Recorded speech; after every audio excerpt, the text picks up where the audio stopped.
আলিপুরদুয়ার জেলার ফালাকাটা পৌরসভার 7 নম্বর ওয়ার্ডের এক বাসিন্দা কেরালাতে কাজ করতে গিয়ে তার অস্বাভাবিক মৃত্যু হয়। মঙ্গলবার মৃত ওই যুবকের বাড়িতে যান কংগ্রেসের একটি প্রতিনিধি দল।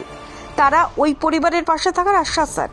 এদিন উপস্থিত ছিলেন আলিপুরদুয়ার জেলা কংগ্রেস সহ সভাপতি তথা ফালাকাটা ব্লক কংগ্রেস সহ সভাপতি মৃন্ময় সরকার, ছিলেন ফালাকাটা ব্লক কংগ্রেস সহ সভাপতি আনোয়ার হোসেন, সাধারণ সম্পাদক শ্যামল সূত্রধর, কংগ্রেস নেতা সন্দীপ বোস, সুবল দে সরকার, বিনয় বর্মন সহ অন্যান্য নেতৃবৃন্দ। আমরা খবর পাই 8 তারিখে কেরালার এক থানা থেকে বাড়িতে ফোন করে জানানো হয় আবুল হোসেনকে খুন করা হয়েছে।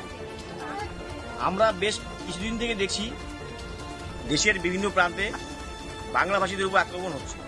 এই হত্যা সেটা কিনা তার জন্য সঠিক তদন্ত হয়, সেই দাবি নিয়ে আমরা আমাদের প্রদেশ কংগ্রেস সভাপতি সম্মানীয় শুভঙ্গ সরকারের মাধ্যমে কেরালায় যে আমাদের নেতৃত্ব রয়েছেন তাদের মাধ্যমে যাতে কেরালা সরকারকে চাপ দিয়ে সঠিক ঘটনা তদন্ত করা হয়। কি উদ্দেশ্যে আমাদের এই ভাইটি 26 বছরের তরতাজা যুবক কি কারণে তাকে নৃশংসভাবে খুন করে ড্রেনে নালায় ফেলে রাখা হয়েছে তার জন্য পূর্ণাঙ্গ তদন্ত হয়, আমরা জাতীয় কংগ্রেসের পক্ষ থেকে দাবি রাখছি।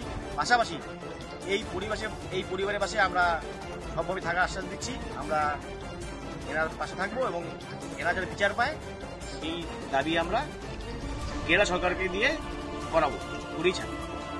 ধন্যবাদ। আপনার নাম?